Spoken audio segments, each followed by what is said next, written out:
If you would like to support the podcast and get some extra content while you're there, head on over to patreon.com/SevereMMA podcast and sign up. From the rewatch to the Q&A, we will have loads of content every week. So sign up, patreon.com/SevereMMA podcast. And now, here's the podcast. Welcome everybody. It's episode 371 of the SevereMMA podcast. My name is Sean Sheehan, aka Shawnee Hurling. Joined today by... You couldn't even get in 1 minute into the podcast without mentioning that. As you can hear, I'm joined today by Ian O'Neill as Graham's away at a wedding, so myself and Ian, just a week before the All-Ireland final between Limerick and Kilkenny. No hurling. This might be the last podcast ever that we record. We mightn't be talking after next week. There might be dates. But we're actually, I actually forgot about this. We're doing a hurling podcast over on Patreon this week, so look out for that. Sign up patreon.com/SevereMMA podcast, myself and Ian. Hopefully going to break that down anyway. We'll see if we're still talking by the time Tuesday or Wednesday comes and we can record a podcast, so we're going to do that there. But we're going to start off the podcast this week and we're going to actually look ahead to next week's mixed martial arts and some news as well. And then in the second half of the podcast, we are going to break down all the action from last night. But before we do that, we must tell you about today's sponsors, and that is Eat All Real Nutrition. If you watch our live streams on a Wednesday or a Thursday with Ian and myself and the lads, you will know all about our friends over at All Real Nutrition. They're absolutely fantastic. They do protein bars and protein peanut butter and all stuff like that. It's real food ingredients, high quality protein with an absolute great taste. I have one of them here up on my desk, and I know before a podcast, Ian, you even brought some of them back over to Canada when you went back over after holiday home last week or last few months ago, and you've kind of ran out of them now, but you want more of them. But I think we all want more of them because they're absolutely unbelievable. They're plastic free, the packaging, and it's made with home compostable wrappers. 4 million bottles prevented from entering the ocean. So they're absolutely fantastic. Over 900 5-star reviews, and they deliver to anywhere in Europe as well. So they're a Kerry company, local, Irish, all those good things, real food, good for the environment and all of that. So check them out. Go over to eatallreal.com. That's eatallreal.com. Use the promo code SevereMMA and you get 15% off over there. They also do like sunglasses and toothbrushes and things like that. Is it teeth brush or toothbrushes? I'm not sure. Whatever they are, the things for brushing your teeth. You can get them as well. Use the promo code SevereMMA. That's 15% off eatallreal.com. They support us. They support the environment. They do really good stuff. Check them out, support them, an Irish company, and they're absolutely fantastic. Eatallreal.com, promo code SevereMMA for 15% off. Right, Ian, let's first of all here, we've been talking about lots of fights recently and everything like that. Let's talk about a bit of news first. And the Pfl Salaries came out this week, and we were briefly talking there before the podcast, and you said to me, geez, I know why Kayla Harrison is staying over now. And I'm actually looking at it here up on, where is it? MMA Fighting have it up. And they say 500,000 for Kayla Harrison. I saw someone tweeting last night saying she's actually getting $1 million per fight. So, and you know, these are obviously released by the commission, if I'm not mistaken. So the Georgia Athletic Commission released these purses. Lots of the commissions used to do it before, but the Georgia ones are doing it now. So obviously the PFL, this is the minimum they pay them, so they can obviously pay them more behind the scenes as well. And we know all about that if you know about MMA. But this is unbelievable money they're paying people here, isn't it? Like Sidibu C got 52 grand, Rory McDonald 250 grand, Ray Cooper 200 grand, 150 to show 150 to win Magametta, Kerimov 200 grand, Umalatov 32 grand, Larissa Pacheco 48 grand. This is savage money that these people are getting paid here. Even the likes of Bruno Capelloza getting 40 grand is not bad money and all of that, but it's a bit shocking, to say the least, for a show that's on ESPN. I'm sure it has, earning good money from them, but it doesn't seem to be doing massive crowds. It doesn't seem to have massive interest, even though I like it, and I know you like their product as well. But it's good to see the fighters getting paid, isn't it? But at the same time, you're like, oh, How are they getting paid that much money? Yeah, I had said we record obviously the Chase and Pack on over on Patreon, and we recently discussed Kayla Harrison, and I was scratching my head and I was wondering, like, why is she staying around? I think she had missed an opportunity maybe to join up with Bellator and join up with the UFC. But when this story broke and the news came out and you see the actual figures, it's very understandable why she wants to stay around at the PFL. It's serious. 500,000, $500,000 per fight. She's guaranteed 5 fights that she'll earn all that money in, plus the bonus of winning the 1 million if she does, which is probably almost guaranteed to do it. I know she'll have a difficult fight in Pacheco, but and what about your boy Anthony Pettis on 750,000 for fighting what fight with Miles and the fight with Stevie Ray, which he lost? I mean, that's crazy money. It's great to see. How long it will last is maybe another question. I mean, I don't know what numbers that they're doing. I know they're trying to expand, and we're going to have a couple of shows in the UK, and they're going to try and expand more internationally and stuff. But good for them for now. But it'd be interesting to see how long they can stay doing it for. Yeah, that's the thing about it. Like, I think the thing with PFL and with One Championship as well, they're actually doing MMA promotion very differently than anyone's ever done it before. They have investors, and they're, it's not a profit-making company in the short term, or maybe even in the medium term. It's one. I know with One FC anyway. No, we're not experts on this, obviously, but to sell the product to people in terms of sell them an investment opportunity, and to make the product as good as you can in the short term to get more investment opportunities. And it's like there are certain companies, I think Twitter might even be one, that has never actually made a profit, but it's made a mad amount of money because they think it's going to be madly profitable in the future. And that's why a big reason when Elon Musk put up his money to buy Twitter, they had to accept it, because these people have invested all their money down through the years with no sign of money coming back. And then Elon Musk goes, here's 50 billion or whatever it is. And they obviously have to take it back then at that stage if they're, if it's offered. So that is the situation. No, I don't think Elon Musk is going to be coming along and bidding for PFL anytime soon. But that's basically what they're doing. They're getting massive investment from celebrities and different people like that, and then they're putting it into their fighters. And they're, I guarantee you, there'll be fighters in the UFC thinking Clay Collard's getting 28 grand, and there's other, like Alex Martinez getting 38 grand. Even, lads, like, look at Miles Price. He got 12 grand. Okay, which you say isn't massive. That's, it's good payment, not massive. But if Miles went to Cage Warriors, you think he'd be getting 12 grand? Like, it'd probably take Miles 4 or 5 fights in Cage Warriors to get 12 grand. Now, I'm not sure exactly what they're getting paid over there, but we know it's not that level of money. So it's an option for guys, I think, in the UFC who will look at people as, even like an Emiliano Sardi here, got 53 grand for his PFL 4 fight. And we're probably, there's lads in the UFC who made 5 or 6 fights, and they're probably on like 20 grand, 22 grand, or even entry-level fighters into the UFC who might be able to come in here and get 25 and 25 or 16 and 16 instead of their 10 and 10, or now with the Dana White Contender Series even 8 and 8 as well.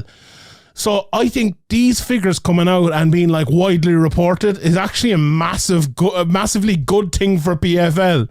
Before, we always heard about, we don't want that it's not good for the promotions and all this when the amount of money comes out. But these have been so shockingly high that I think it can only be a good thing for PFL in terms of signing fighters and things. In terms of longevity, I think that was always a question anyway, because of the amount of money they're getting in, and we know they're spending it. But, maybe the short term bringing in fighters who'll be attracted by Brendan Loughnane getting 170 grand for beating Ago Husic, that the likes of him in other places will want to sign there, and that can only help him medium term to long term. You're looking at Omari Akhmedov there, who made 206,000 for his last win. That was more than Davison Figueiredo made for defending his title the last time, which is absolutely crazy. And I was disappointed when the decision was made not to release the disclosed pay packages per card, because I think that the fact that they're not doing it anymore is not good for the fighters, because it can be used as a bargaining tool. Or fighters will look at these salaries as well happening from the PFL, like you said, and it might turn their head and it might help them make different decisions on what their career path is going to be. But I mean, credit where credit is due. PFL at the minute seem to be doing all the right things in their progression as a promotion and what they're trying to do with the fighters they're trying to sign, the shows that they're putting on. And now we're seeing that expansion into Europe with not one, but 2 UK shows coming up in August this year, which will only help them kind of integrate into the European market. So, I've been looking at PFL since 2018, since it kicked off, just, didn't know too much about it. And kept one eye on it, and I like it. I mean, the league is a bit of a gimmick, but I don't mind that. I mean, you have to kind of stand out from the crowd, and you don't want to be doing the same thing as everybody else as well. So you have to give the PFL credit for that, and they're definitely moving in the right direction right now. 100%, yeah. I actually have a video about it on Sherdog this week, where I kind of reviewed. We're halfway through the season now. The regular season is over, and we've gone on to the playoffs. But I started off that video by kind of saying exactly what you said there. I think they've improved on everything. Like the commentary, I think, has gotten better. They have less of the bullshit judging stuff. They've more of good judging stuff. Even when their ring announcer she went down, she couldn't speak the last day. Sean O'Connell stepped in, Kenny Florian stepped in for him then, and it just went off smoothly. And they did a great job, to be honest. The fights like in any promotion can be good or bad. I think the fact that a lot of fights they need first round finishes in some of them, it actually makes them better, and in other ones then it's the same debate with open scoring. Is it going to make some people kind of sit back and not fight as hard, and you could argue that with the Rory McDonald fight and different things, but overall I think it's very good and it's something different. And if PFL keep paying fighters the way they're paying them like this, I think we'll all be happy with it. So fair play to them, and good stuff there. And we'll obviously talk more about that over in the Chasing Back on Patreon and on this podcast as well when the playoffs come up. Let's talk about next week's card. And it's a pretty good one. There's a one championship card actually next week, but there's no Bellator, no PFL or anything like that. They all have a few weeks off. It's actually a pretty good one championship. Top of the card anyway. Rinder the Ridder is back on that card. I know we talked about him before on the Chasing Back. He's defending his 205-pound title over there, and there's lots of kickboxing and Muay Thai and stuff on that as well. So if that's your cup of tea, tune into that. But there's a pretty good UFC on ABC card. The top of that card has Brian Ortega versus Yair Rodriguez, and obviously there'll be a full breakdown over in the preview show, but just to talk about a few of these fights here, myself and Spencer actually have a podcast coming out this week as well over in Sherdog talking about the featherweight division, and it's a massive time for the featherweight division because Volkanovski just defeated Max Holloway for the third time 2 weeks ago. It opens up a spot for someone else with Holloway now, out of the way for a while. And this is a big opportunity for Rodriguez or Ortega because they have the first real opportunity here as people towards the top of the division, to stake a claim for that next title shot. Ortega has had 2 title shots before, so maybe it'll be harder for him. But Yair Rodriguez coming off of that great performance against Max Holloway, if he was to go in here and beat Brian Ortega, it'd really put the soundings out to get him towards a title shot when guys, like Arnold Allen and Josh Emmett, who are maybe not as sexy names as Yair Rodriguez, are there as well. And for him to make that kind of put his hand up first, I think would be big. What do you think of this fight, Ian, and who'd you fancy in it, I suppose? This is a fantastic fight, really. I mean, you're not going to get too much better of a fight in the featherweight division right now than this fight between Ortega and Rodriguez. I think 2 guys, like you said, who are looking to stake a claim for the number 1 contendership. It's the perfect opportunity, and it's the perfect time as well. The results of the Holloway and Volkanovski fights are fresh in our minds. We've had Josh Emmett fight recently and get the win.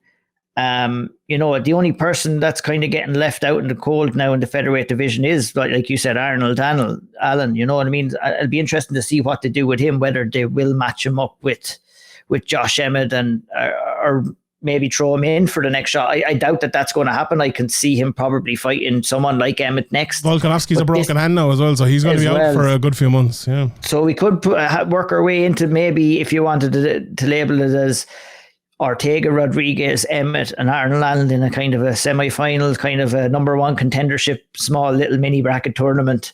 It'd be great to see. But Ortega and Rodriguez, what we've seen from Ortega recently is, he has shown some really good wrinkles in his stand-up. He went in there and he took a bad beating against Max Holloway in that fight, who exposed, like Max Holloway does with many of featherweight fighters, he exposed a lot of openings in their striking game. But Ortega really came back after that and showed that he's been working hard.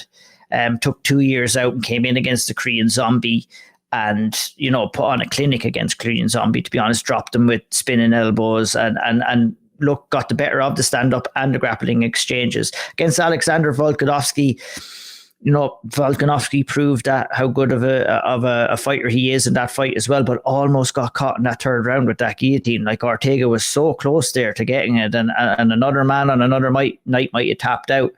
On the other hand, Yair Rodriguez as well has showed some great improvements as well. Performed well in that Max Holloway fight, wasn't blown out of the water, but did lose convincingly, and that's no shame against Max Holloway. But these two guys have the chance now in a main event soon after the title fight to come in against one another, and it's very difficult to see how they're going to match up. I mean, you would probably, you would almost certainly give Ortega the advantage in the grappling department. And I'm curious to see if he's going to want to stand and bang with someone like Yair Rodriguez, because, I would probably give the advantage to Rodriguez on the feet. He's more dynamic. He has more shots to select from. His kicking game is very good, but he's not going to be able to use that kicking game all that much against Ortega, probably with the fear of being taken down. So I think, if I was to select anyone at this stage, I would probably side with Brian Ortega, given his grappling advantage. I think he'll probably try and close the distance, maybe take the fight down, give Yair Rodriguez something to think about, level change. We talk about it time and time again. We see fighters in there, even the mere threat of a takedown can take somebody off their game. And I think that was what was, we were all very frustrated with the performance of Sean Strickland against Alex Verhea. Don't get me started again. Oh man, me too. I don't know why I took that. I took that personally. Like Michael Jordan, I said I took that personally. So me too. Because we all by submission. Yeah. We all picked Strickland before that fight because we tell, maybe he mightn't be able to get him down successfully, but for Sean Strickland not to go out there and even level change or even allude to the fact that he wanted to take the fight down was ridiculous. And I don't think that it's going to happen here with Brian Ortega and Yair Rodriguez. I think if he doesn't go straight grappling, he'll at least threaten it. And it'll be interesting to see how Yair Rodriguez reacts to those movements. Do you know what I find very interesting? I think the fact that Brian Ortega in the last few fights has become more of like a fundamental striker or boxer, if you want to say that. And he came out, he came out a couple of fights ago and I think he looked phenomenal, and everyone was, remember the no hair, and everyone was like, what the fuck is going on here? What was the Chan Sung Jung fight, wasn't it? And he looked absolutely phenomenal. I actually think, and we haven't much tape on him. We had that fight, and then we had the Volkanovski fight, obviously, as well. But I think he's going to try to fight that way that he fought against Chan Sung Jung, against Yair Rodriguez, again, while adding in, as you said, a bit of grappling. And I say grappling, and I don't mean wrestling, because I actually think to be a fundamentally good striker, you kind of have to add in fundamentally good wrestling as well if you want to get the fight to the ground, in terms of you have to set up your double leg or single leg or whatever it might be from your fundamental boxing stance to get the fight to the ground. Whereas if you're not as good or don't fight as well in like a fundamental boxing stance, you can kind of catch someone from anywhere. We see it all the time with Jacare back in the day, or Verdum. They throw a big kick and they'd fall on the ground, they'd pull the lad down on top of him, and bingo, they have it exactly where they want to get it. And that was the way that Brian Ortega was as well in previous fights. What did he win? Like 3 fights in a row by third round submission. And that's because he was just like falling on lads, catching them, jumping up on top of them in the clinch and jumping on guillotines and stuff like that. I think that's a lot harder to do when you're fighting a really like technical, fundamental boxing game. So I think that actually might have taken away from the best part of his game to give to another part of his game, and to transition between both of them. If he can do it, it'll be very good. I always talked about it with Rose Namajunas. She was the same. She used to catch people in submissions all the time, and then she turned into like a really good fundamental boxer. But she's never been able to mix back in her submissions. And I wonder if Brian Ortega can do it too. Now, he almost submitted Volkanovski, so there you go. Maybe he can do it. And I'll go back. I haven't gone back and watched that yet, and I will do that before we do the preview show this week. But I think that might be a key for him as well. Like, I was mentioning this fight to someone in the know earlier on, and they said to me, look, I think Yair Rodriguez will probably beat him on the feet, as you said there, and I would agree as well. But then they said, like, well, Brian Ortega has 5 rounds to catch him once. I was like, that's a good point. Like, that's the thing. Yeah, that's what I'm looking at here as well. I think, look at Yair Rodriguez. You know, he throws some flashy stuff out when he's standing. He can't afford to be too sloppy with any of his spinning attacks, because if he leaves his back exposed and Brian Ortega gets on his back, that's trouble. If he's being a little bit loosey-goosey on the feet as well. And like, we've seen Brian Ortega just literally jump on submissions. He did it in Volkanovski. Based off a scramble, basically on the feet. It was crazy how quickly he has that killer instinct, and it's just his natural ability to jump on those submissions.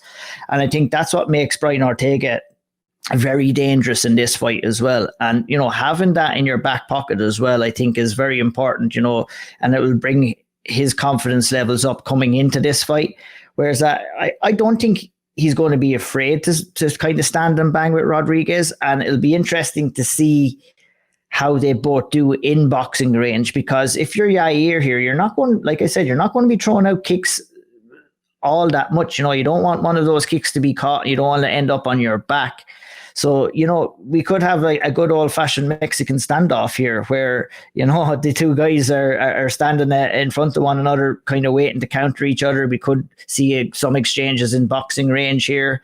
It's a very exciting fight because, this is the epitome of an exciting fight where me and you are just talking to each other here, and we have 10, 15 questions already that we're asking each other about how this fight goes. That's what we want to talk about. And that's those are the questions we want to ask. And the fun part is actually seeing them fight and finding out some of the answers. 100%. And we'll obviously talk more about this in the preview show this week. Keep an eye on our Twitter and the SevereMMA YouTube as well. If you're not subscribed there, go over and click subscribe on our YouTube as well. 2 more things I want to touch on from this card, and obviously we'll break down every fight on the preview show. Jack Shore, he's buried in the middle of this card, and I know a lot of people have been giving out about it with UFC London obviously coming up next week. Now, don't get me wrong, I think he should be on that London card, and just because it's closer to home, I've been on a lot of the Irish cards when there's been Welsh lads on, and the Welsh crowd are insane. They come in their droves, and they're absolutely brilliant. But this is almost a double negative here in terms of like, they've been buried in the middle of the card. In the middle of the card here out in fucking, where's this fight on? Is it in Vegas? No, Long Island in New York, right? Which isn't bad. It's actually close enough. You can fly out there. But they would have him buried in the middle of the card in London too. And that's the problem. Like with Paul Craig. Paul Craig's on the card next week. I think he's buried in the middle of the card again. And that man should nearly be the number 1 contender in that division. He's beaten Ankalaev and Jamahal Hill.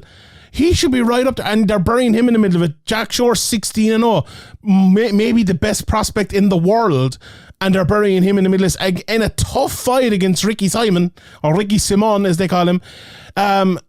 I actually don't think it makes that much of a difference, apart from the 15 minutes when he's in there, because the crowd will go mad, but it'll be at like fucking 4 o'clock in the morning in Vegas time, and by the time the lads over in Vegas wake up, it'll be Paddy Pimblett in the co-main event more than likely with Darren Till out, and then it'll be the main event. So I don't actually think it makes that much of a difference in a weird way. Now, it does make a difference, but I'm saying it's like a double negative.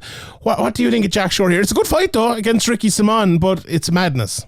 The fight is great, and I couldn't agree with you more on what you said. I think that his placement on this card was baffling, and the fight the order that he's fighting in, and this on the buried on the prelims is even more baffling. You know, it might not mean much to a lot of people, but I tell you who it does mean a lot to, and that would be Jack Shore. And having the chance to fight in London, having the chance to fight in front of your home fans, and not having to have them travel across the pond, you know, that those are the moments that you work so hard as a fighter to kind of achieve. And you know, he did get the chance the last time out, and and it's unfortunate that he's not getting that chance this time, because you know, he will have experienced the last card and how special it was. And I would expect this next card to be just the same too. And it's just, he's one of the main focal points and one of the biggest talents that has come over from Cage Warrior, still undefeated, still beating good level opposition.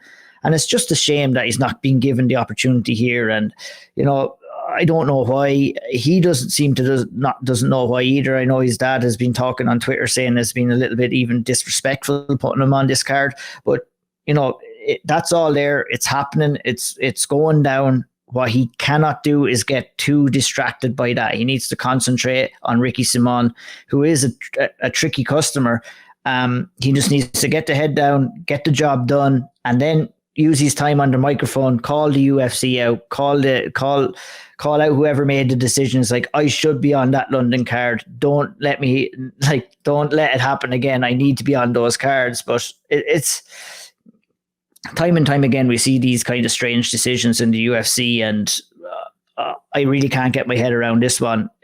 If the cards were miles apart, maybe you would understand. But the fact that they're so close together, it doesn't make any sense to me why he's on this card. But nonetheless, the fight is going to be great. I think the two guys match up really well. Similar enough kind of styles. It'll be down to who implements their game plan. I really do fancy Jack Shore for this. I think Simon is good, but he has some off nights as well, and we've not seen Jack Shore have any off nights just yet. You know, the guy, his name escapes me. The guy that Jack Shore fought in his last fight, Valiev, was not that well known, but an excellent fighter. Very and Ricky good, Simon is a little bit more well known. So at least, you know, you're getting a more kind of a fan-friendly name this time that you can get a win over. And I think that the fight is going to be a good fight. And the bantamweight division overall in the UFC right now is absolutely insane with talent. I mean, we were talking about, we'll be talking about later on a couple of fights coming up that happened in the UFC. And, you know, in the bantamweight division, you could nearly set another separate rankings that's outside the top 15 for the amount of talent that's there. It's the best division in the UFC right now. And it's great to see Jack Shore there at 16-0. And hopefully he can get the job done against Ricky and move forward in the division. 100%. Yeah, it'll be an interesting one. Very, very good fight as well. And the last thing I want to talk about from that card, and we'll talk about last night's fights then, Amisha Tate. She's fighting Lauren Murphy in that one, and it's an interesting fight because it's Amisha Tate's first fight down at 125. She's 1-1 since coming back from, you know, her retirement, which was 5 years out of the gate. She beat Marion Renault in the third round and went to a decision against Caitlin Vieira. Now, obviously down at 125. This fight was supposed to happen back in May, then it was supposed to happen 2 weeks ago, and now it's happening here. And if you look at the rankings in that division, you have obviously Valentina Shevchenko atop the division. Then Kaylin Chukagan, who was supposed to fight here in a few weeks but is pulled out injured.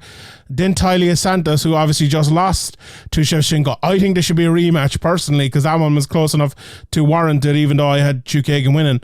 And then you've Lauren Murphy, who was fighting Amisha Tate this weekend. I think they're trying to set up this one to get Amisha Tate into a title shot. Now, that it mightn't take fucking the man at what is it, 111 or 121 Baker Street to figure that one out. But it just feels like the UFC tried to hide their bullshit a lot of the time, but with this one, it feels like they're not even trying to hide it. Having said that, look, I think this is a good fight in general, Murphy versus Tate. I think it's good matchmaking, but the fact that it's matchmaking just to get Amisha Tate in there into title shot, which she'll almost certainly get destroyed in, is a bit weird. But is that the way you're seeing it too, or is it just me with my Eddie Bravo hat on? No, definitely. You know, you hit the nail on the head there. They're definitely trying to make this happen. A very favourable matchup for Amisha Tate coming down to the 125-pound division. I mean, we were talking about on the contender, Miesha Tate, and her possibility of being a contender in the bantamweight division. And obviously that didn't happen after her loss with Caitlin Vieira, but she has a very winnable matchup here with Lauren Murphy. Obviously the fight was supposed to happen a couple of weeks ago. Miesha Tate, I believe, picked up COVID, so she was looking in tremendous shape ahead of that fight. It'll be interesting to see how she manages to move down in weight. And, that's it. They're struggling for contenders in the flyweight division right now.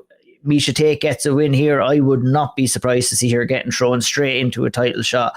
And like you, I would not be surprised in the slightest to see her get absolutely demolished in that title fight as well. So, I mean, it's going to be a strange one for Miesha Tate. You're kind of setting yourself up maybe for failure, but they'll sell the shit out of that fight. Miesha Tate versus Valentina Shevchenko, former champion. Miesha Tate is one of the OGs of women's MMA. You could be even talk about her as maybe a future Hall of Famer from some of the things that she's achieved. Her rivalry with Ronda Rousey really drove women's MMA when it was going on. So, it'll be interesting to see what's happening. But I mean, yeah, it's kind of like two lambs to a slaughter here, really, isn't it? If Daniel Cormier can get into the Hall of Fame, fucking anyone can get into the Hall of Fame. You never miss a beat. Never miss it. Never miss an opportunity to go at DC. Right, let's talk about the fight night from last night. Rafael dos Anjos versus Rafael Fiziev and the rest of the card as well. Ian, we haven't discussed it yet. I suppose we haven't broken it down. What would you, if you were to describe this card, someone decided to sleep in on Saturday night, didn't bother watching the card, as a whole, how would you describe it? I would say if you had the choice to sleep in and you'd made that decision, you made the right call. I would tend to agree. Yeah, definitely. It was there was a couple of fighters sprinkled about this card, like we said, but it's a bit of a slow burner of a card. It was a bit of a slog on the prelims, and the same for the kind of the main card as well. We're all waiting for the main event, hoping it would be kind of a good encounter, and it wasn't brutal, but it wasn't really competitive either. And if you decided to sleep in, good on you, and I hope you enjoyed your rest. Good call. You also might have the shortest SevereMMA podcast of all time, because there's very little to talk about in this card, if we're being honest. Look, I think we might as well start with the main event, because the one thing that struck me about the main event, and especially about the fifth round, so Dos Anjos and Fiziev, if people didn't watch it, they went in and had a very, I would call it an even enough fight for 4 rounds. A lot of pushing against the cage from Dos Anjos, loads of takedown attempts. He only got 1 or maybe 1.5, you would put it.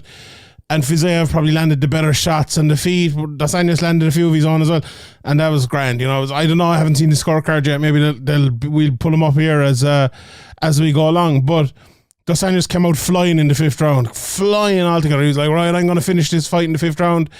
And then about 17 seconds later, he gets a big left hook, and then he gets finished with a shot on the ground. And now Mark Smith, we'll get into Mark Smith later on, because he made Hames one of them. But this one, I think he did a great job. He did finish this very, very quickly. And we'll get into more of the fight in a second. But the one point I want to make about this fight and fights in general is that sometimes there are some fights, right, you get into them and you're a couple of rounds in, and I think you have to realise, if you're both of these guys, that the game plan you have decided to fight with is not separating you from the other guy, right? I think Fiziev was probably winning most, if not all, of those rounds, but not by much. Dos Anjos, he was probably losing all of those rounds, but not by much. And neither of them really changed anything until the fifth round. And then something happened. Like, why not change that earlier? I've said it multiple times on this podcast and other podcasts. The sign of a great fighter, and I'm not talking about a good fighter or a very good fighter, I'm talking about a great fighter, is the ability to change within a fight. And I love a game plan. I love people coming in with the ideas of what to do throughout the fight, what to do in certain areas and all of that. But sometimes you have to adjust in the fight. You have to come with a plan A, but you also have to come with a plan B that you're happy enough to do. You're happy enough to use. And I feel like both of these lads kind of left that until the fifth round. And it just made for, it wasn't as dire an affair as last week's main event, to be fair. It was a good battle, but it just felt like both of them could have separated themselves from the fucking clinch in the, first of all, but in the fight as well. Was that kind of your sense of it too throughout the fight? It was, and I think more of the criticism would probably have to go to RDA as well, because, you know, Fiziev was winning, in my opinion, the fight probably 3-1 going into the 5th round. Rafael dos Anjos found himself in a predicament, and speaking on the prelims or on the preview show, like, we were asking the question, would Fiziev have the ability to keep the fight standing? What would RDA do if he couldn't get the fight down? And I think we saw that in the first 3 rounds. RDA found himself fighting at range, trying to pick off Fiziev, and it just was not working for him. And I think, you know, the ability that Fiziev showed to keep the fight standing was very good, but Rafael dos Anjos had no plan B at this stage of his career. You know, we all know that he's not the fighter that he used to be, and it kind of showed a little bit tonight. I think he was forced to fight a bit more on the front foot going into round 5, and that kind of cost him. That probably got him knocked out in the end. And yeah, I guess most of the questions that we had before the fight have been answered. You know, Fiziev does have good takedown defense. You know, he's going to come across tougher challenges than he did tonight in future fights, which is quite obvious. But I think, you know, he can take something out of a difficult test that was in front of him tonight, and he handled it with flying colours. And, you know, the fight wasn't anything to write home about, but it was a good knockout and a good finish and a good stoppage from Mark Smith as well. Anderson, just looking at the cards here I have them in front of me, 2 of the judges had a 3-1, as you said.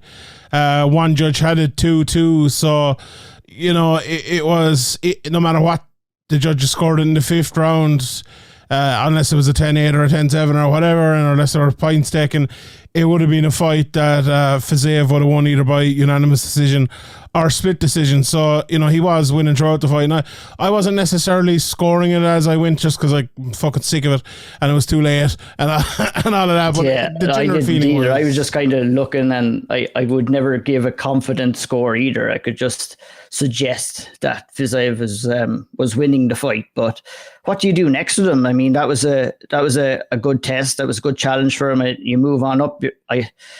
I don't know. I'm looking at Benny Darouche. Maybe he'll probably move in under Benny Darouche now. You could match him up, which is, you know, unfortunate for Beneil. But I mean, the injury kind of cost him his position in the rankings, but that's where he stands right now. Is that the kind of fight you would be putting Fiziev in next, or what would you be looking at? Maybe. So he's number 10 at the moment. He just fought number 7. So as you say, he'll probably be going in around, I'd say Gamrot might still be ahead of him, maybe. So he'd probably go in around 8. Gamrot maybe 7, or maybe around thereabouts. I would love to see him fight someone like Justin Gaethje. I think that fight makes a lot of sense. Gaethje lost the 2 title shots, and is coming back in now. Who's matched up in that division? Like, Makhachev is fighting. It looks like he's going to be fighting for the title, doesn't he? It's actually like when you're looking at the top 5, top 6 right now in the division, there's nobody matched up in the lightweight division. That's the problem. They're probably all waiting for a fucking title shot, including Justin Gaethje, who's lost 2. It always tends to happen. Like, if you're Fiziev, though, in that division especially, you have to keep fighting. Like, you just have to keep fighting. And Bisping was trying to draw a name out of him. You know, he kept joking, saying Rafael Nadal and all, which was grand. It was funny, but like, say a name. Give me Tony Ferguson. Give me Gamrot. Like, I'd say the fight that'll happen probably will be Gamrot. Like, cause it all depends what the UFC want to do in this situation. They're similar names, aren't they? And similar, similar levels in comparison to, like, one of them will be the next guy that people probably don't know that well that will climb up there. Yeah, it was like that. And you know, unfortunately for Gamrot, he kind of had that test with Saryukin. He might not have to go into a similar test with someone like Fiziev. You know, the fight that makes sense to me might be the Dariush fight, but the fight that the UFC might want to make is him and Gamrot to kind of get one of those guys out of the way and let the rest of the division kind of sort itself out. There's no champion in that division. There's no clear number one contender right now. The lightweight division is a little bit of a mess right now, but it'll be interesting to see what they do. I would probably agree and go along the lines of what you're saying, is that, you know, we could see a Gamrot Fiziev main event on a fight night or something like that somewhere down the line. It's a bit like featherweight as well, though, like in terms of there's no real clear contender up there in the featherweight division either. Both divisions are a little bit up in the air right now. I think the fact that it was funny because we've podcasts coming out this week and we talked about it last week as well on that topic and on the podcast. It just feels like there are so many contenders, it's hard to know who the right one is. And especially with lightweight as well, there's no champion at the moment. So, like, we all know it's probably going to be Oliveira, and, you know, Makhachev seems like the fight that's going to happen.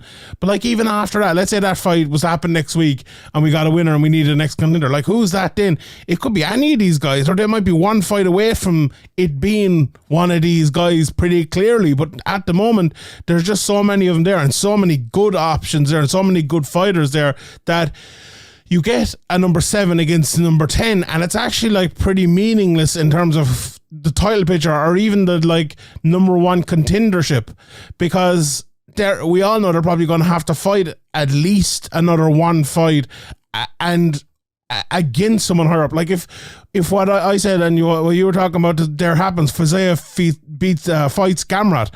If he beats him, if Gamrot beats him, whoever the winner of that is, they won't be next in line either.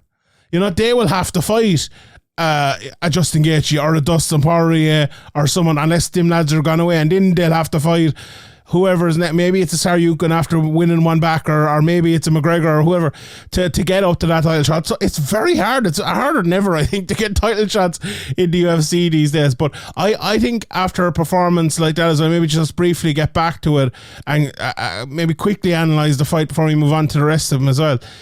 I don't think a performance like that for 4 rounds by Fiziev or Dos Anjos, if he had won it, is the sort of thing that will like garner him you know, a lot of good feelings in terms of getting a title shot. Now the finish will absolutely help in the 5th round finish, and me and other people talking about his cardio in the 5th round, but I think from that point of view it'll be tough for him. But also I think maybe 1 or 2 more fights. He's only 13 fights into his career.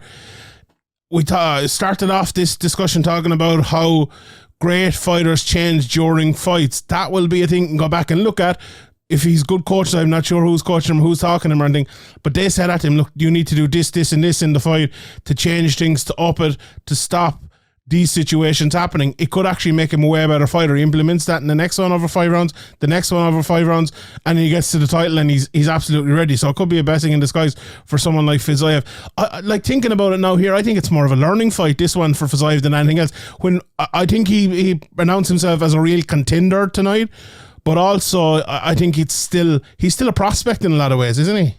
Yeah, definitely a prospect. Like, I mean, after watching that fight, you're not really excited or chomping at the bit to go in and see him fight again. I definitely agree with what you said. The knockout that he got tonight will have helped him tremendously. If it was just coasting out and winning the decision, it would not have went down as well with everybody's. But, you know, it's going to be interesting to see what the UFC do with him next. And what they do in general. I know Dana White likes to say they sit down on Tuesday, so it's going to be a very interesting meeting next Tuesday in the war room about the featherweight and the lightweight division. There's plenty of sorting out to be done in both of those weight divisions. He's like Dustin the Turkey. We'll sit down on Tuesday, but we won't say which Tuesday.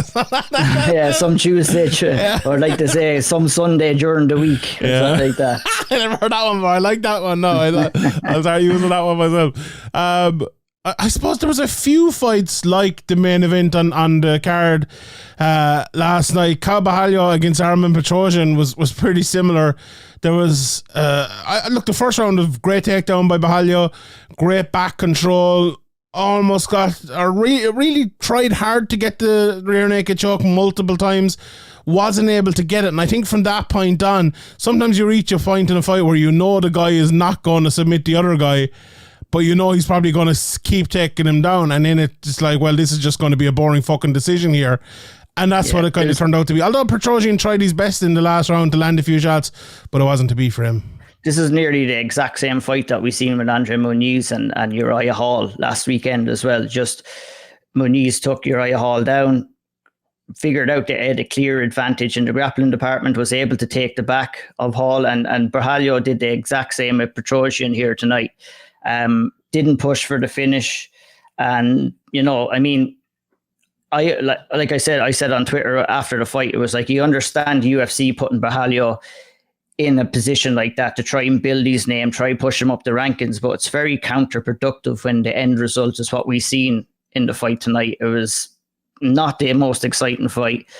Berhalio didn't really answer too many questions about himself or give us any excitement and looking forward to his next fight, and it was just an average performance overall, to be honest. Yeah, it was a pretty bad fight, but like, that's what you would expect. Someone like, he's only 12-1 in his career as well against a world champion kickboxer. Like I talked about last week about Izzy, and people are probably saying, what are you talking about? You said Izzy was boring as fuck last week and you're not criticising this as much. Well, like, I wouldn't criticise Izzy that much for the Yoel Romero fight, because you need to fight that sort of fight against someone like Yoel Romero. But if you do it time after time after time, then that's a problem. Berhalio here, he's fighting a world champion kickboxer, or maybe not a world champion kickboxer, but a world class kickboxer. Go in there, take him down, no problem with it at all. And yeah, look, it was a good performance. As I compared him to Muniz on Twitter as well. You compared him to Muniz. I think that was very, very true. Struggled to get the submission, and that's what I talk about all the time. You know, getting submissions, jiu-jitsu at the high end of mixed martial arts. That's the difference between an elite level kind of fighter and someone else. Like, if you're going to create excitement in the division, you're going in there and you're finding a finish in that fight. If you are the better fighter, you're not going to just accept what's in front of you, accept that you're better in the grappling exchanges and just kind of coast to a decision. You need to be going and taking a few risks and getting guys like Petrosian out of there if you want to get people excited about you. Yeah, I agree, especially from the position he was in when where he had the back. Like, if he had taken a risk, all he would have done was give Petrosian a bit of space to make him take an extra risk, so he'd probably be able to put himself in a better position. And if he didn't get back up to the feet, and he'd just be able to take him down again. But yeah, look, another one, a learning fight, definitely an experience for Kyle Berhalio. And I think he's a real top prospect. Coming into his last fight, I picked against him while still saying, you know, this guy is pretty good and really good on the feet. And then he goes out and he absolutely wrestles, a Dagestani wrestler. Then he comes in here, he does a lot of wrestling again. But this guy is like a really good karateka as well. He's unbelievable striking. So we haven't seen a lot of that yet, and I'm sure we will see it pretty soon. He called out Dricus du Plessis. I think that's a fight that Kyle Berhalio wins, to be honest. I think that's a very good fight. So hopefully we'll see it. Do you think he gets it? No, I don't know. I don't think. I think Dricus du Plessis be stupid to take that fight, to be honest. Yeah, exactly. And to be honest, after a performance like that, you know, you're probably not going to get what you want either. To be fair, middleweight, go to middleweight. Saeedner Magametta versus Douglas Silva de Andras. Now this went to a decision, but this was a fucking banger. I love watching Saeed fight. Watching the two of these lads fight. For the previous show that I fell asleep before I missed, and for the betting show as well. It was exciting, you know, both guys with big knockout power, and you know, both guys were nearly fucking knocked out at one stage during this fight. Their big shots landed. Saeed throwing those question mark kicks, and fucking wheel kicks and jumping wheel kicks and all, but he definitely got tired in the middle of that second round, and de Andras was pushing the pace. Did very well in the third round, but those up kicks and stuff, I think he got caught in that position for too long where he was standing above him. A position which I need to say, do you know the position where one guy's on the ground, the other guy's standing above him kicking? I hate the fact that they stand up that position. Do you know the worst thing about that position is the referee coaching them through it. Let them fight. If one fighter is standing Herb is right up on top of him for the entirety of it, where you're putting pressure on it. You're either in, and Herb does that quite so often, where he's always lingering about. Like, the referee's job is supposed to be staying in the background, not be seen, and be ready to pounce. He was right on top of the fighters there, and that influences the fight so much. And it did in this fight too. if one dude is sitting there on the ground and is refusing to move off his back, and the other dude is standing there refusing to move from there, absolutely, by all means, separate him, stand him up. But that wasn't happening here. One dude was kicking the other dude. He was elbowing the shit out of his shins, and the other lad was throwing up kicks that almost knocked him out a couple of times. This is fucking mixed martial arts. Let them at it. There's absolutely nothing wrong with that. He didn't get close to kicking him in the head as a downed opponent or anything like that. I really don't understand why they ref it that way. That's a big thing we need to change. Anyway, we won't get caught up in that. I was impressed by both guys, to be honest. And Saeed, people listen to this, if you didn't watch the fight and you hear the name Saeedner Magametta, you're probably thinking, Dagestani wrestler. Although he did get a couple of takedowns and they were nice. But this guy is more like Wonderboy than he is like Habib with those, I mentioned, the question mark kicks and the big spinning kicks and all.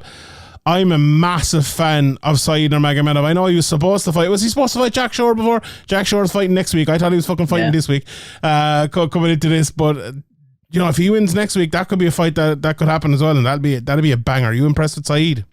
Yeah, I was impressed how he handled the distance in rounds 1 and rounds 2. The Andras couldn't get in on the inside. What Andras wanted to do was kind of get up close into boxing range because, he's got some serious power in his hands, and we've seen flashes of that in the fight. But Saeed kept him at bay with his kicks and spinning attacks and looked really good doing that. I think he depended on his spinning attacks a little bit too much. And it doesn't look to me that he seems too confident in the pocket with his hands as well. And that's something that I think that Saeed is going to have to improve on when he's facing off against stiffer competition. Excuse me. But the Andras is just a dog, 37 years of age, stayed coming forward, stayed making the fight competitive. That's exactly what you want. Refusing to be beaten. And the Andras is going to cause problems to a lot of bantamweights that are kind of teetering outside the top 15 in that division for another year or two. He's absolutely yoked at 37 and a big danger. I thought, he just came across a better fighter tonight in Saeedner Magomedov. And overall, the bantamweight division is absolutely sick inside the UFC right now. Unreal. I mean, trying to keep up with it is absolutely nuts. The amount of talent that's outside the top 15 right now is absolutely crazy. And then, we all know about the talent that's inside the top 15 too. By far, in my opinion, and I know my guy Spencer Kite has been talking about this for a long time too, I'm totally sold on the bantamweight division. I think by far the best division inside the UFC right now. Middleweight? I don't know. But yeah, bantamweight has been for a long while, I think. Like, even if you think back to when fucking Hidden Brown. I was a fan of featherweight and the lightweight divisions, but bantamweight right now, I mean... Featherweight's just been fucked up by too much shit at the top of the division, like, and it hasn't been able to be let breathe. But there is. It's almost impossible to try and figure out which one of the outside, if you want to call it the chasing pack, on the outside of the 15 division. It's impossible to even see who's going to take a foothold and work their way into the top 15. It's unbelievable talent there right now. Yeah, I think like the level as we talked about earlier, like Gamrot and Fazayev at 7 and 8, let's say next week in lightweight, are guys probably at 16 and 17 in bantamweight, and that's not to downgrade the lads of lightweight, just the bantamweight are absolutely unbelievable. Yeah, myself and Spencer, we're another few weeks, I think in 3 weeks time, we will be doing the state of the UFC, so that should be a fun one. You'd have to do a special on the bantamweight division. We might get you on here. Although if we got a third person on the state of the UFC, it'd turn into a fucking 4-hour show. We'd be there all night. Could be a big one, all right. Chase Sherman then put on a fantastic display. Like, I wrote Chase Sherman off coming into this fight, I won't lie. One of my best for the week was Vendetta. But no, Chase Sherman, I thought he was very good. He didn't dominate the fight, but I thought he was the better fighter throughout the fight, and then he got the finish in the third. Vandera got tired. Even though Chase got hit a good few times throughout the fight, he didn't give up like he had in previous fights, looked good and kept going throughout it. Look, it wasn't a classic fight, it was your middling heavyweight fight. It didn't turn into the third round slapfest like I imagined. It was a good fight in the third round. All in all, I couldn't say much negative about this. I didn't think Vandera fought great, to be honest, but Chase Sherman absolutely I thought he fought horrible, to be honest. I think it was clear from the very early stages of that fight that Chase Sherman had the speed advantage and was a little bit more technically advanced on the feet than Van der Aa. Van der Aa looked kind of like he was in slow motion from the starting bell, and it confused the life out of me why Van der Aa didn't even so much as try to clinch or try to take the fight down. I mean, you're talking about the same Van der Aa who chose to grapple with Olenek in his last fight, and now you're choosing to stand and bang with Chase Sherman here. So I remember we were talking about a previous card, myself, Harry and Spencer, and Harry made the statement, you know, you play stupid games, you win stupid prizes, and I think that's what Van der Aa did tonight with Chase Sherman. And I would agree with you.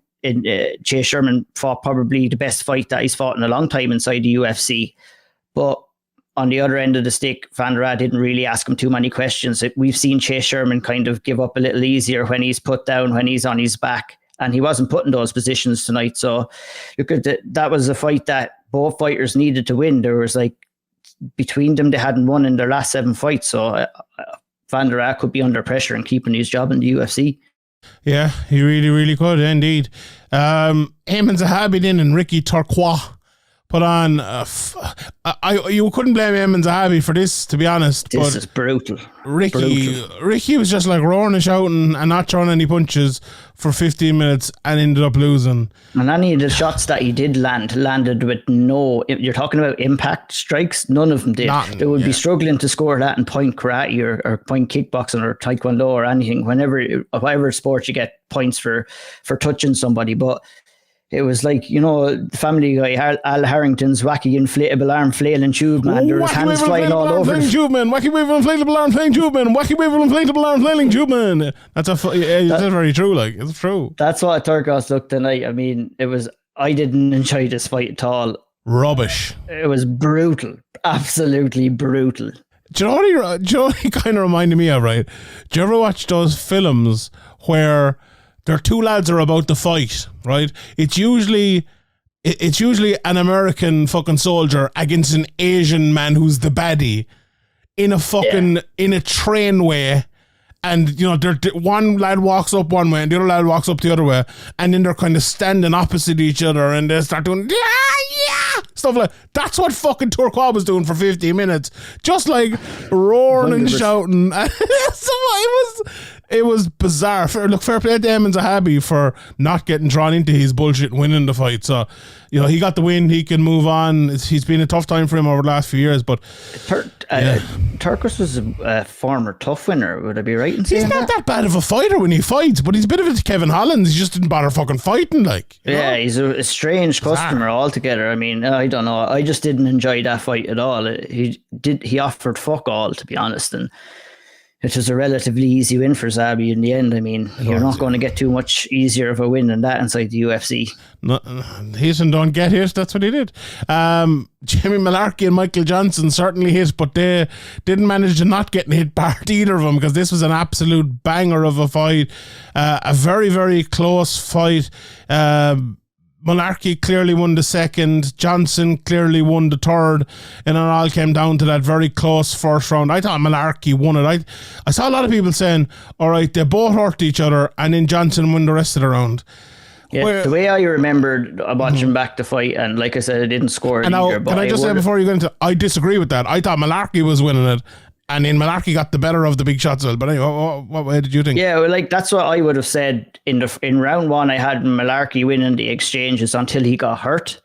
Yes, and then that kind of swung it for Johnson, but Malarkey kind of got it back towards the end of the round and hurt Michael Johnson as well. So it wasn't just solely the fact that Malarkey hurt him towards the end of round 1. Malarkey was doing very well at the start of the fight as well, putting on pressure and landing these shots, but a razor close first round. It could have went either way. I'm so glad you said it that way, because I thought I was the only one on fucking planet Earth, because that's the way, exactly what you said there is the way I saw it. And it's like, everyone else is just, Michael Johnson. It's one of those ones, you know, I might be robbing fucking Graham's, his gimmick here, but this was like, lad, you know, bias.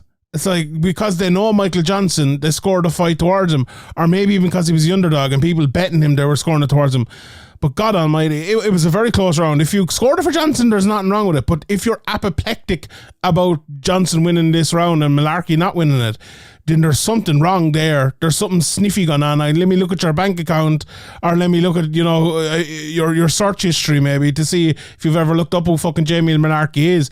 Not that I know too much about Jamie Malarkey either, but I'm looking at this very... Ireland's Jamie Malarkey after getting the win as well. Apparently both his parents are Irish, are they? I only learned that on Twitter afterwards. Oh really? Yeah, someone called me there you go. He's wearing the green shirt. He's wearing the green shirt as well, so fair play to him. Yeah, someone called me biased towards the Irish lad, and I was like, who's Irish here? And they were like, oh, Jamie Malarkey, both his parents are Irish. I was like, oh yeah. And I probably heard it the last time, but I have no memory of that. But anyway, I scored the second. It didn't happen this fight for me, but in previous fights when I jokingly called him Ireland's Jamie Malarkey, I had a few people on to me. He's Australian. Completely going over their heads. People are worse. I scored a second to 10-8 here, and a lot of people gave me shit for that as well. But you know what? They can all go fuck themselves, because I thought Malarkey hurt him badly 3 times. He dominated the round, and almost the full 5 minutes of it. Johnson did very little, I think, in the second. I think that Johnson really struggled to recover from being hurt at the end of round 1, and we saw that in round 2 as well. But credit to Johnson, he came back in round 3, responded really well, got a second win, and won that round as well. But I mean, no robbery, close fight. The judges got it right. I kind of agree with you. I agree with the scores in the end. I think Malarkey may have just done enough to win the fight. Yeah, great fight though. We would not to hark on about all the judging all the time. It was a brilliant fight. If you missed these fights, that's the one to go back and see. Don't even listen to the result at the end. Just go in and watch the 15 minutes.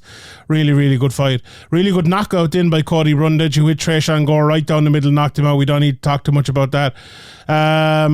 A lovely arm triangle by David Onama as well. He almost didn't get it. Then he dipped down into the arm triangle, was able to get it. Antonina Shevchenko won a split decision against Courtney Casey. Kennedy and Njoku looked very good again. Carl Robertson came out. Didn't look great. Brutal. He was brutal. I think he hurt his ankle a little bit, but do you know what? You just have to dig through that. And you have to find a different answer. And he just looked like he wanted out of there from there. The size difference in this fight was massive, crazy. Yeah. Njoku was a huge man and just dominated and, used his strength to find himself in dominating positions. And yeah, it was a good finish though. I mean, he poured it on at the end, and it was a pretty brutal finish and he'll be glad to get the win. Indeed, yeah. And it was one of those ones where Robertson didn't change quickly enough in that he thought he was going to come out and out grapple Kennedy, and he quickly learned that, well, he should have quickly learned that he couldn't, but he kept grappling with him. I was like, why are you doing this? He's beating you in those positions. And he, as you said, he ended up getting finished because of it. Didn't the first fight of the night, Sedabu Kakaramanov got a very good win over Ronnie Lawrence. He's 10-2 now in his career. This was his second UFC fight. He's fought in PFL a couple of times a few years ago. And he fought in CFFC and other places as well. This guy is very, very good. So a guy to keep an eye on. Right, we're going to leave it there because that's all of that card. Shout out to our friends over at All Real Nutrition. Check them out. eatallreal.com.